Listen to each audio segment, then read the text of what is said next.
Chananan, chananan. Is SportsCenter.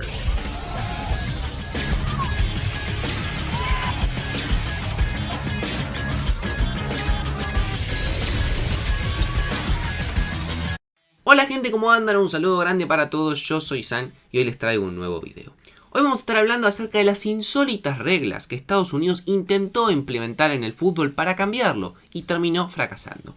Cuando comenzó a darle realmente importancia a este deporte en la década del 90, Estados Unidos intentó innovar en el fútbol y crear quizás un estilo único dentro de este deporte con unas reglas muy particulares y que creo que les van a gustar bastante estos detalles y algunos inclusive quizás no lo conocían y no lo van a poder creer. Así que espero que les guste mucho la idea del video, que dejen su me gusta y su opinión en los comentarios, que se suscriban al canal activando la campanita, que además, como les digo siempre, más del 60% de la gente que ve los videos no está suscrita y ya me ayuda un montón, que también me sigan en las redes sociales y en los canales secundarios que tienen todos los links en la descripción y que ahora sí, arrancamos con el video. La realidad es que históricamente al fútbol se le dio siempre un papel secundario en Estados Unidos, y quizás secundario es mucho. Hay otros deportes a los cuales siempre se le dio mucha más importancia por parte de los fanáticos. Ni hablar del fútbol americano, que se terminó quedando con el nombre de fútbol, a lo que nosotros llamamos fútbol, hoy en día allí se lo conoce como soccer, la NBA, que obviamente me refiero al básquet, y también otros deportes como el hockey sobre hielo o como el béisbol, históricamente siempre fueron mucho más populares que el soccer. Sin embargo, hicieron un primer intento por popularizar lo que fue en la década del 70, mediante la famosa NSL.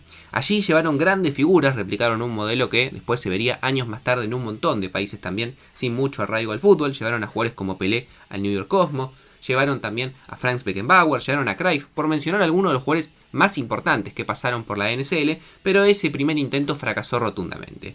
Sin embargo, tuvieron una segunda oportunidad o un segundo intento a raíz de lo que fue la organización del Mundial del año 1994. Estados Unidos organizó la Copa del Mundo, que es el torneo más importante a nivel selecciones. Por esto, justamente con esta idea de organizar un mundial en el 94, el 17 de diciembre del año 1993 se funda la MLS, el segundo intento de hacer una liga profesional de soccer, que es lo que hoy en día conocemos como la Major League Soccer. 3 años más tarde de haber fundado, en el año 1993, la MLS, se le dio lugar al formato que hoy en día conocemos de torneos en el fútbol, que tiene también ciertos elementos muy particulares, por ejemplo la famosa zona oeste o zona este, que es algo que por ejemplo se saca de otros deportes como la NBA. De esa forma se divide el campeonato en los Estados Unidos y los equipos son franquicias más que equipos en sí. Es algo muy particular de los Estados Unidos que también se puede ver en otros deportes. Pero la realidad es que más allá de empezar con la MLS a darle cierto prestigio al fútbol, no se iba a simplemente intentar popularizar el fútbol, sino que también se intentó darle una vuelta de tuerca para poder captar la atención de mucho público. El concepto era claro, lo que buscaban era americanizar, por ponerle un verbo de algún tipo de manera, americanizar el fútbol, darle una idea y una identidad propia, que es algo que siempre lo hace mucho más seductor en los Estados Unidos, como hemos visto. A ellos les gusta que los deportes que miran y los deportes que sus jugadores terminan jugando sean algo que sea propio de los Estados Unidos. Y obviamente con el fútbol iba a ser muy difícil, porque es algo que ya está instalado y que obviamente tiene orígenes en otros lugares.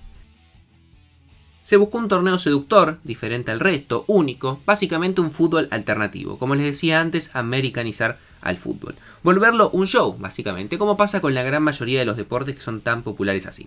Así fue que con esta idea en mente de los grandes empresarios de los Estados Unidos, en miras de lo que iba a ser el proyecto MLS, se empezaron a pensar distintas reglas, que hoy en día pueden sonar inclusive bizarras, algunas de ellas, pero que la realidad es que creo que muchas, si en algún momento las veríamos implementadas en el fútbol, como mínimo nos parecería divertido. Obviamente sería muy lejano a lo que conocemos, pero la realidad es que hay algunas que a mí inclusive me parecen copadas para poder implementarlas en algún momento o pensarlas a futuro como una alternativa en el fútbol.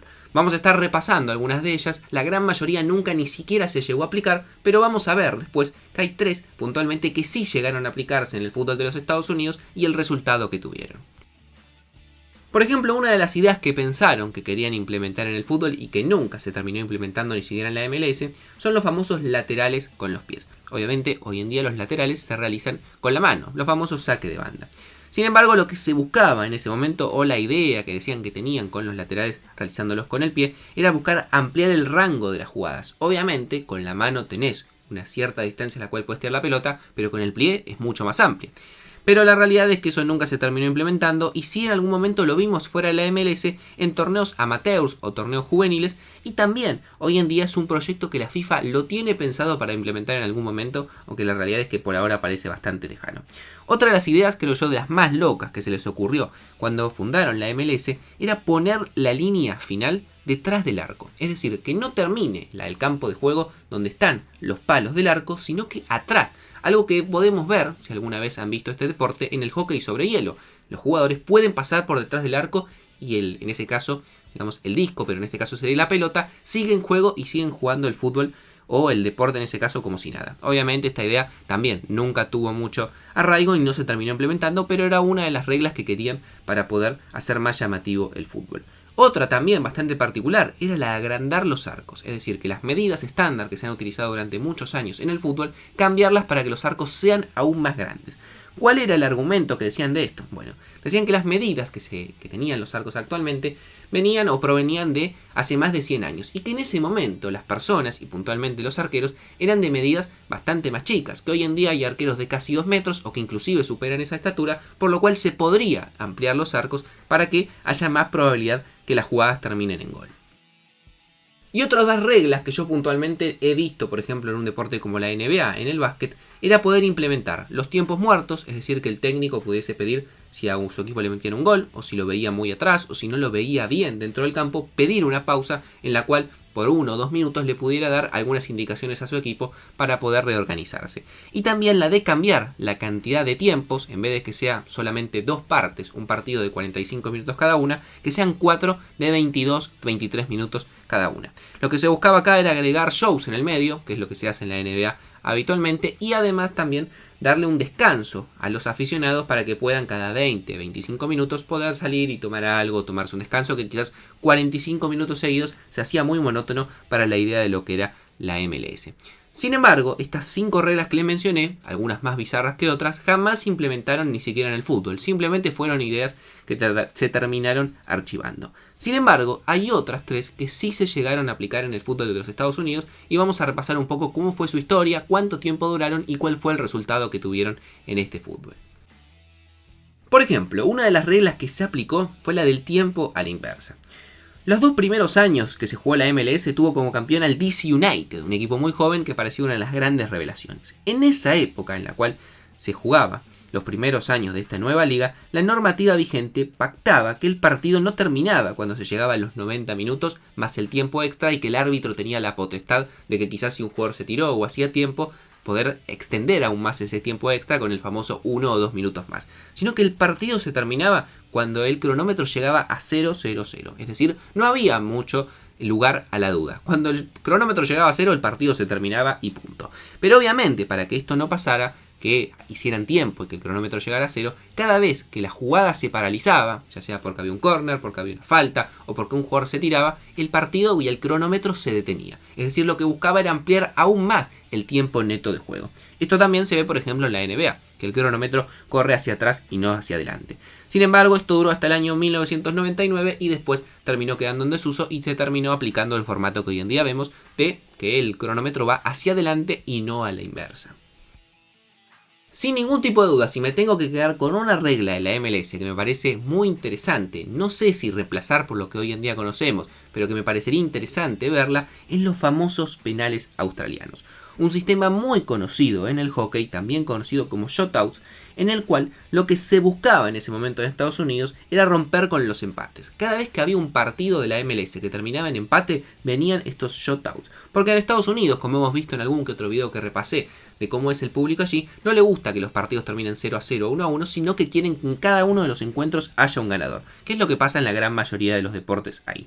La dinámica era como mínimo divertida para mí. ¿Qué es lo que se hacía o en qué consistía esta tanda? Bueno, cuando el partido terminaba empatado, había una tanda de 5 penales por lado con 5 tiros cada uno.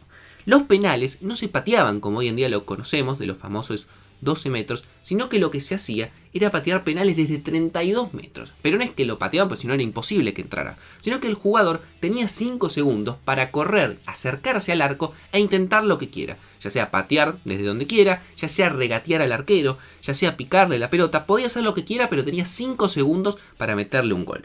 La realidad es que este sistema estuvo también durante varios años, seguramente alguna imagen les voy a dejar, y si no, busquen shutouts o penales australianos en la MLS y van a poder ver varias tandas seguidas, hasta que finalmente también en el 99 se terminó reemplazando por un nuevo formato que ahora vamos a repasar, que es la tercera regla que también se implementó. La tercera y última regla que llegó a implementarse en la MLS es una conocida que también se implementó en otras competencias oficiales de fútbol, que es la del famoso gol de oro, que llegó para reemplazar justamente los penales australianos. Pero tenía una vuelta de tuerca. No es que se jugaban el gol de oro en definiciones de una final o en un partido de eliminatoria, sino que cada vez que el partido terminaba en empate, venían 2 tiempos extra. Que esos tiempos extra no duraban 15 minutos cada uno, sino que duraban 5 minutos cada uno. Si alguno de los equipos en esos 2 tiempos de 5 minutos lograba marcar un gol, automáticamente era el ganador. Sin embargo, en caso de que eso no se lograra, finalmente sí el partido terminaba en empate. Esto en los Estados Unidos duró entre el año 2000 y finalmente se terminó en el año 2004, que fue la última regla, digamos, especial que tenían los Estados Unidos y que finalmente ninguna de todas las que le nombré logró el objetivo primario que tenía, que era aumentar la audiencia y buscar mayor gente que mirara el fútbol, y finalmente se terminó con el sistema convencional que hoy conocemos en todos lados. Así que no mucho más para decir, me parecía interesante, como les dije, a mí particularmente la que más me llama la atención es la de los penales australianos, un sistema que no digo que lo vayan a implementar, quizás sería muy raro, pero verlo me parece bastante divertido y se podría ver en algún momento también en el fútbol que todos conocemos. Síganme en las redes sociales, suscríbanse al canal activando la campanita, dejen su me gusta y nos vemos mañana en otro video.